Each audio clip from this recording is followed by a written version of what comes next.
Bismillahirrahmanirrahim. Assalamualaikum warahmatullahi wabarakatuh. Izin memperkenalkan diri, nama saya Alatifah Dinovia, NPM 251141183 dari Prodi Pendidikan Olahraga kelas PO25B.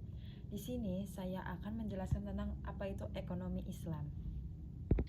Pengertian ekonomi Islam. Ekonomi Islam adalah suatu cabang ilmu pengetahuan yang berupaya untuk memandang, menganalisis, dan akhirnya menyelesaikan permasalahan ekonomi dengan cara-cara Islami.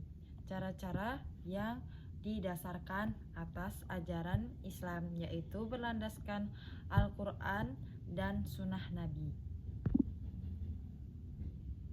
Selanjutnya kita akan mempelajari tentang definisi ekonomi Islam. Apa itu ekonomi Islam? Ekonomi Islam adalah ilmu sosial yang mempelajari masalah ekonomi masyarakat yang diilhami oleh nilai-nilai Islam atau manan. Ekonomi Islam adalah suatu upaya yang sistematik untuk memahami masalah ekonomi dan perilaku masyarakat dalam perspektif Islam. Adapun definisi ekonomi Islam menurut Hasanus Zaman, ekonomi Islam adalah suatu ilmu dan penerapan hukum syariat yang melindungi ketidakadilan dalam kaitan dengan upaya pencapaian kesejahteraan manusia dan pelaksanaan ibadah kepada Allah. Di materi selanjutnya kita akan mempelajari tentang tujuan ekonomi Islam. Tujuan ekonomi Islam mencakup beberapa poin penting, yaitu pertama meningkatkan ekonomi lebih makmur, yang kedua menciptakan ekonomi yang adil dan merata, ketiga mewujudkan perekonomian yang stabil, keempat mewujudkan perekonomian yang serasi, kelima mewujudkan perekonomian yang menjamin kemerdekaan produktif atau produksi, yang terakhir adalah menciptakan ekonomi umat yang mandiri. Adapun poin-poin penting, prinsip atau nilai dasar ekonomi Islam: tauhid, keadilan, kenabian, ma'at atau hasil, sidik atau jujur, amanah atau dipercaya, fatonah atau cerdas. Di slide ini kita akan mempelajari lembaga-lembaga ekonomi Islam di Indonesia. Yang pertama ialah Bank Umum Syariah, yang kedua Pasar Modal Syariah, ketiga Asuransi Syariah, keempat BMT yaitu Baitul Ma'al wa Tamil, dan terakhir adalah lembaga gadai. Lalu kita geser ke materi berikutnya, yaitu pengertian bank syariah. Apa itu bank syariah? Bank yang melaksanakan kegiatan usaha secara konvensional dan atau berdasarkan prinsip usaha syariah yang dalam kegiatannya memberikan jasa dalam lalu lintas pembayaran. Prinsip syariahnya, pasal 1 butir 13 Undang-Undang Nomor 10 Tahun 1998, prinsip syariah adalah aturan perjanjian berdasarkan hukum Islam antara bank dan pihak untuk penyimpanan dana dan atau pembiayaan kegiatan usaha atau kegiatan lainnya yang dinyatakan dengan syariah. 5 prinsip bank syariah. Yang pertama ialah prinsip bagi hasil mudharabah, yang kedua adalah prinsip penyertaan modal atau musyarakah, yang ketiga adalah prinsip jual beli barang dengan memperoleh keuntungan murabahah.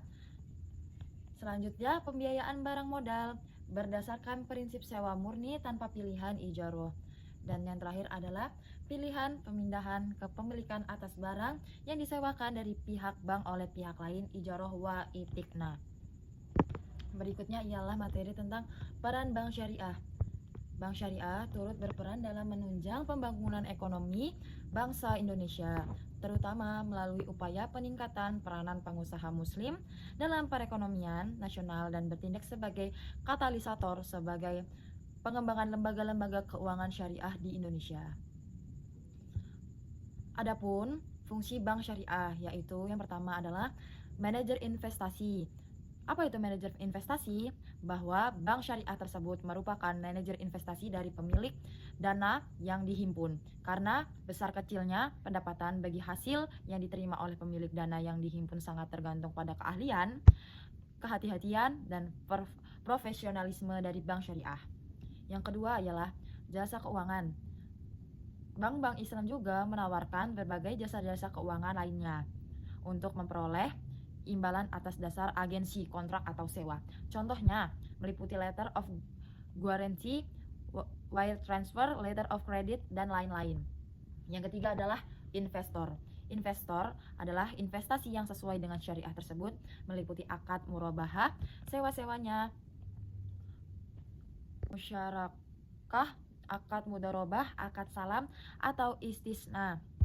Pembentukan perusahaan atau akuisisi, pengendalian atau kepentingan lain dalam rangka mendirikan perusahaan, memperdagangkan produk dan investasi atau memperdagangkan saham yang dapat diperjualbelikan.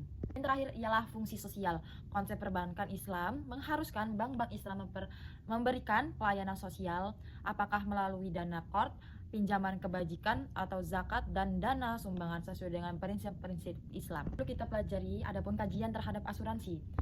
Pemahaman terhadap asuransi konvensional adalah haram yang terkandung dalam unsur gharar, maisir, dan riba. Yang pertama ialah unsur gharar, terdapat pada bentuk akad, perikatan yang melandasi penutupan polis. Yang kedua ialah unsur maisir, terjadi apabila peserta asuransi pemegang polis membatalkan kontraknya pada masa reversing period. Adapun yang kita pelajari selanjutnya adalah kajian terhadap asuransi. Pemahaman terhadap asuransi konvensional adalah haram yang terkandung dalam unsur gharar, maisir, dan riba. Yang pertama ialah unsur gharar, terdapat bentuk akad, perikatan yang melandasi penutupan polis. Yang kedua ialah unsur maisir, terjadi apabila peserta asuransi pemegang polis membatalkan kontraknya pada masa reversing period. Ia tidak akan menerima kembali uang yang telah dibayarkan, kecuali sebagian kecil saja, biasanya kurang dari 5%. Yang ketiga ialah unsur riba, terkandung dalam melakukan usaha dan investasi yang menggunakan sistem bunga, terutama oleh bank-bank konvensional atau food manager companies. Di sini kita memiliki satu contoh definisi pegadaian syariah atau RAHN. Menjadikan suatu benda berharga dalam pandangan syara' sebagai jaminan hutang. Kemungkinan hutang tersebut bisa dilunasi dengan barang tersebut atau sebagiannya. Rukun dan syarat pegadaiannya, yaitu rohin, orang yang menggadaikan; murtahin, yaitu orang yang menerima gadai; mahrhun, yaitu barang jaminan. Syaratnya: A. Mempunyai nilai menurut syariat, B. Harus ada pada waktu akad, C. Harus bisa diserahkan seketika kepada murtahin atau wakilnya. Adapun penjelasan tentang marhun atau dain hutang, harus jelas, rahin dan murtahin harus tetap dapat dimanfaatkan, harus lazim, mengikat pada waktu akad. Ijab dan qabul, pernyataan gadai dari para pihak. Keduanya jelas menggunakan keinginan untuk akad rahin. Kesesuaian qabul dengan ijab, masing-masing orang yang berakad mengetahui maksud lawannya. Persambung qabul dengan ijab dalam majlis akad. Pengertian Baitul Mal wa Tamil atau BMT. Di sini saya akan menjelaskan singkat saja. Menurut Hosen dan Hasan Ali, BMT adalah lembaga keuangan mikro yang dioperasikan dalam prinsip bagi hasil syariah, menumbuh mengembangkan bisnis usaha mikro dan kecil dalam rangka mengangkat derajat dan martabat serta membela kepentingan kaum fakir miskin, ditumbuhkan atas dasar prakarsa dan modal awal dari tokoh-tokoh masyarakat setempat dengan melandaskan pada sistem ekonomi yang salam, yaitu keselamatan, berintikan keadilan, kedamaian, dan kesejahteraan. Konsep dasar pasar modal yaitu Al-Quran dan Sunnah, syariah, hukum dan aturannya berisi perintah dan larangan dan ditetapkan oleh Allah Subhanahu wa taala kepada hambanya. Fikih, penafsir ulama terhadap syariah. Ibadah manusia dengan Allah pencipta semua tidak boleh dilakukan kecuali yang ada perintah. Muamalah manusia ke manusia lain semua boleh dilakukan kecuali jelas ada larangannya. Prinsip pasar modal syariah: A. Pembiayaan dan investasi pada aset. B. Uang adalah alat bantu pertukaran nilai. C. Akad yang terjadi antara pemilik harta investor dengan pemilik usaha, emiten, dan tindakan maupun informasi yang diberikan pemilik usaha serta mekanisme pasar. Yang D. Investor dan emiten tidak boleh mengambil resiko melebihi kemampuan. Dan terakhir adalah investor, emiten maupun bursa dan self-regulating organization lainnya tidak boleh melakukan hal-hal yang menyebabkan gangguan yang disengaja. Itu pun sekian penjelasan singkat tentang ekonomi Islam dari saya. Jikalau ada salah kata maupun ucapan, saya minta maaf. Kepada Allah saya mohon ampun. Saya akhiri, wabillahi taufiq wal hidayah. Wassalamualaikum warahmatullahi wabarakatuh.